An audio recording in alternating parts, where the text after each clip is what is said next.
मैं जो MG comet है इसे ऑलमोस्ट 3 मंथ से यूज़ कर रहा हूँ। इस वीडियो को मैंने 4 चैप्टर्स में डिवाइड किया है। पहला चैप्टर है रेंज एंजाइटी और ये एक्चुअली एक कंडीशनल ऑप्शन है, कंडीशन अप्लाई। चैप्टर 2 चार्जिंग के लिए कितना समय लगता है और कितना कॉस्ट पड़ता है, क्योंकि मैंने ये जो MG कॉमेट है इसे टाटा का जो चार्जिंग स्टेशन है वहाँ पर चार्ज किया है। चैप्टर 3 ड्राइविंग क्वालिटी और ये जो कॉम्पैक्ट सा EV है क्या ये सिटी यूज़ के लिए परफेक्ट है या नहीं। और चैप्टर 4 जहाँ पर ये जो EV है इसका जो लेटेस्ट प्राइसिंग है उसके बारे में जानकारी देने वाला हूँ, प्लस क्या आपको ये जो EV है इसे ख़रीदना चाहिए या नहीं।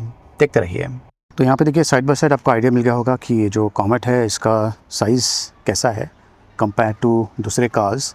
और बैटरी एंजाइटी की अगर बात करें तो आप देख सकते हैं कि जहाँ पर मैंने ये जो कॉमेट है इसे पार्क किया हुआ है यहाँ पर मेरे पास चार्जिंग का कोई भी ऑप्शन नहीं है। लेकिन अगर आपके पास चार्जिंग का ऑप्शन है, मतलब कि जब कभी आप ये जो गाड़ी है इसे कहीं पर पार्क करते हैं और पार्किंग में ही आपको चार्जिंग का ऑप्शन मिलता है, तो सबसे बेस्ट ऑप्शन है।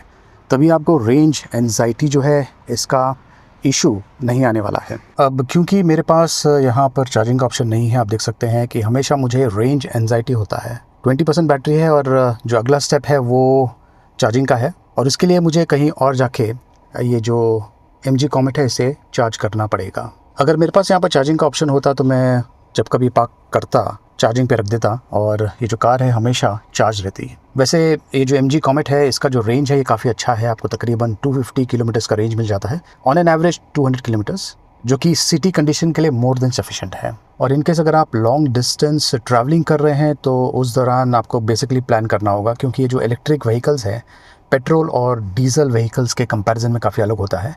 एक तो आपको चार्जिंग स्टेशन ढूंढना है, उसके बाद में आपको ये भी देखना है कि कितना समय लगने वाला है चार्जिंग के लिए। वैसे मैंने देखा हुआ है कि जितने लोगों ने भी ये MG कॉमेट ख़रीदा हुआ है उनका जो पार्किंग प्लेस है वहाँ पर ही उनके पास चार्जिंग का ऑप्शन होता है। तो मैं यहाँ पर ये टाटा का एप्लीकेशन यूज़ कर रहा हूँ। यहाँ से मुझे जो चार्जिंग स्टेशन है उनके बारे में जानकारी मिल जाएगी। और यहाँ पर आप देख सकते हैं कि ये एरिया पर सीवुड्स में चार्जिंग का ऑप्शन अवेलेबल है। फ़िलहाल ये यूज्ड अप हो चुका है, लेकिन मैंने यहाँ पर पहले भी चार्ज किया हुआ है। ये देखिए यहाँ पर एक स्लॉट अवेलेबल है और मैं अक्सर यहाँ पर ही चार्ज करता हूँ। अब देखिए ये जो MG कॉमेट है ये टाइप 2 चार्जिंग स्लॉट के साथ में आता है और बहुत ही कम एरियाज़ है नवी मुंबई में जहाँ पर टाइप 2 चार्जिंग का ऑप्शन अवेलेबल है। और जितने भी यहाँ पर आप ये ऑप्शंस देख रहे हैं ये सारे के सारे प्राइवेट है, पब्लिक नहीं है। मतलब कि किसी न किसी सोसाइटी में आपको ये जो ऑप्शन है ये मिल जाएगा। और फॉर एग्ज़ाम्पल यहाँ पर जहाँ पर मैं चार्ज करता हूँ यहाँ पर मेरे रिलेटिव्स है, इसलिए मैं अंदर एक्सेस कर पा रहा हूँ, नहीं तो काफ़ी मुश्किल होती। तो रेंज एंजाइटी मैंने डेफिनेटली महसूस किया है, लेकिन जो नॉर्मल यूज़र्स हैं जो कि MG कॉमेट यूज़ कर रहे हैं, जिनके पास ऑलरेडी चार्जिंग का ऑप्शन अवेलेबल है पार्किंग के समय, उन्हें ये जो चीज़ है ये महसूस नहीं होने वाली है। वैसे जो EV है इसमें ये देखिए यहाँ पर ये चार्जर दिया हुआ है डिक्की में। इसे घर पे जो 15 एम्प का स्लॉट है उसमें ये प्लग डाल सकता हूँ और घर पर भी ये चार्ज कर सकता हूँ, लेकिन वो ऑप्शन भी मेरे लिए अवेलेबल नहीं है क्योंकि मैं सोसाइटी में रहता हूँ और 5th फ्लोर पर, तो वहाँ से वायर लाना काफ़ी मुश्किल होगा। वैसे चार्जिंग के लिए यहाँ पर इसे आपको प्रेस करना है और ये खुल जाएगा। यहाँ पर है चार्जिंग स्लॉट। तो चार्जिंग के लिए फुल चार्ज अगर आपको करना है 0 to 100%, तो उसके लिए तकरीबन 7 आवर्स के आसपास का समय लग जाता है। कॉस्ट की अगर बात करें तो I think somewhere around 250 rupees से लेकर 300 rupees, I guess exactly 250 rupees. अब मुझे एग्जैक्टली पता चल जाएगा क्योंकि ऑलरेडी 10% पर बैटरी पहुंच गया है और मैं 300 रुपीज़ का रिचार्ज में चार्ज करने वाला हूँ। उतना तो नहीं लगने वाला है, लेकिन अच्छा आइडिया मिल जाएगा कि कितना खर्चा आने वाला है। बट अगर मान लीजिए 250 भी है फॉर 200 किलोमीटर्स, काफ़ी अच्छा है, काफ़ी सस्ता है, काफ़ी बजट फ्रेंडली ऑप्शन है। तो यहाँ पर मैं ये नया सेशन चालू कर रहा हूँ चार्जिंग के लिए और रिपीट प्रीवियस सेशन 300 का। एंड यस, जब आप ये पावर को कनेक्ट करते हैं, चार्जिंग एक्चुअली अभी शुरू हो चुका है, और जब पावर को कनेक्ट करते हैं यहाँ पे देखिए ये लाइट अप हो गया है। ये जो पावर कॉर्ड है ये एक्चुअली लॉक हो गया है, तो कोई इसे निकाल नहीं पाएगा। मैं गाड़ी को लॉक करके जा सकता हूँ। तो यहाँ पे देखिए जो चार्जिंग है ये शुरू हो चुका है और यहाँ पर भी आप देख सकते हैं कि चार्जिंग शुरू हो चुका है। कार को मैंने चार्ज कर दिया है, तकरीबन 95% तक ये चार्ज हो चुका है, विच इज़ गुड इनफ। जो रेंज मुझे दिखा रहा है 190 किलोमीटर्स का।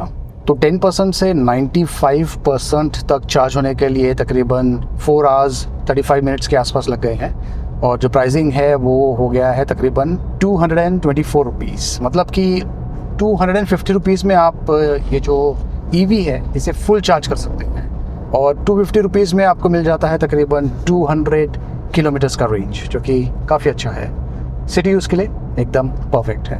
ड्राइव क्वालिटी की अगर बात करें तो ऑसम लेवल का है, जो पिकअप है एकदम इम्प्रेसिव है।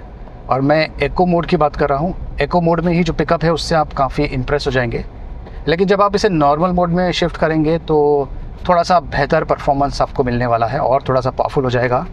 लेकिन एक और मोड है जिसका नाम है स्पोर्ट्स मोड।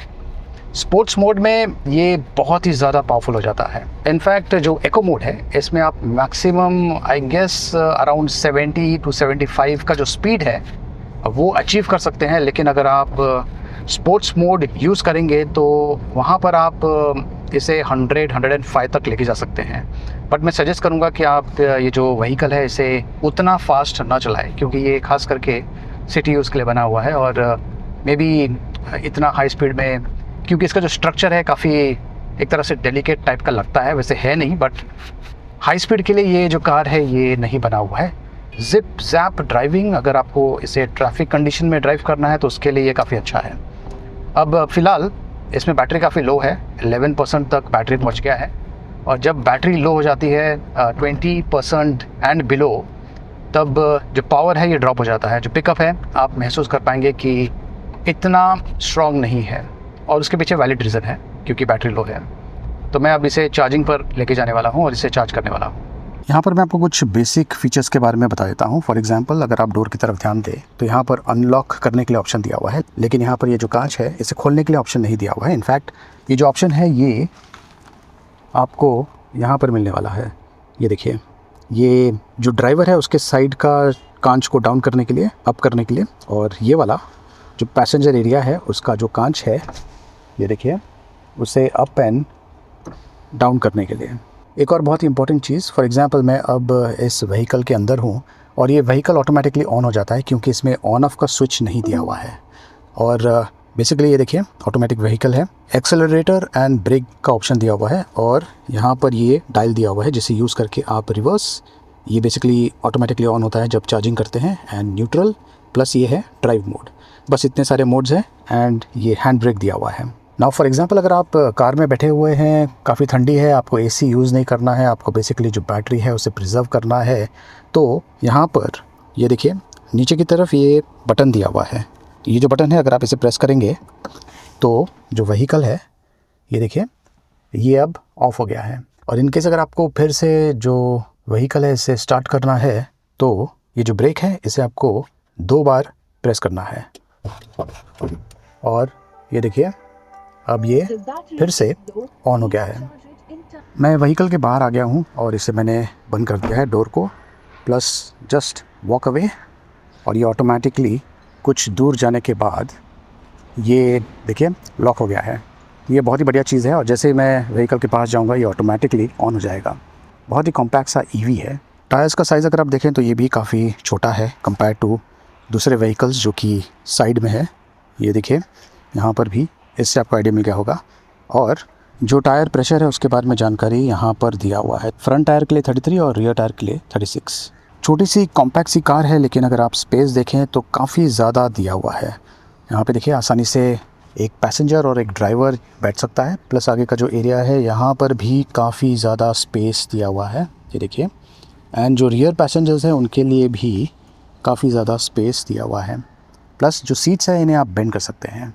तो 4 लोग आसानी से ये जो ईवी है इसमें ट्रैवल कर सकते हैं कंफर्टेबली। फ्रंट पैसेंजर के लिए एज़ वेल एज़ जो ड्राइवर है उसके लिए भी यहाँ पर देखिए एयरबैग दिया हुआ है। एसी को अगर आप चाहें तो ये जो ऑप्शन यहाँ पे दिया हुआ है इसे यूज़ करके, टच स्क्रीन डिस्प्ले है, इसे यूज़ करके भी आप कंट्रोल कर पाएंगे इस तरीके से, या फिर नीचे जो नॉब दिया हुआ है इससे आप इमीडिएटली जो एसी का कंट्रोल्स है उन्हें कर पाएंगे लो, एंड ये जो ऑप्शन है ये फ़ैन के लिए है। अब क्योंकि इसमें एक ही डोर दिया हुआ है, जो रियर पैसेंजर्स है उन्हें जाने के लिए ये जो सीट है इसे आपको बेंड करना पड़ेगा, और उसके लिए बहुत ही सिंपल सा मैकेनिज़्म यहाँ पे दिया हुआ है। बस एक हाथ से आसानी से आप इसे इस तरीके से स्लाइड कर सकते हैं, और जो पैसेंजर है वो ईज़िली अंदर जाके बैठ सकता है। वैसे जो दूसरा सीट है उसे मैंने बेंड किया हुआ है, और ये जो सीट है ये आसानी से पीछे आ जाता है, प्लस ये जो ऑप्शन दिया हुआ है प्रेस करने के बाद आप जो सीट है इसे पीछे एडजस्ट कर सकते हैं।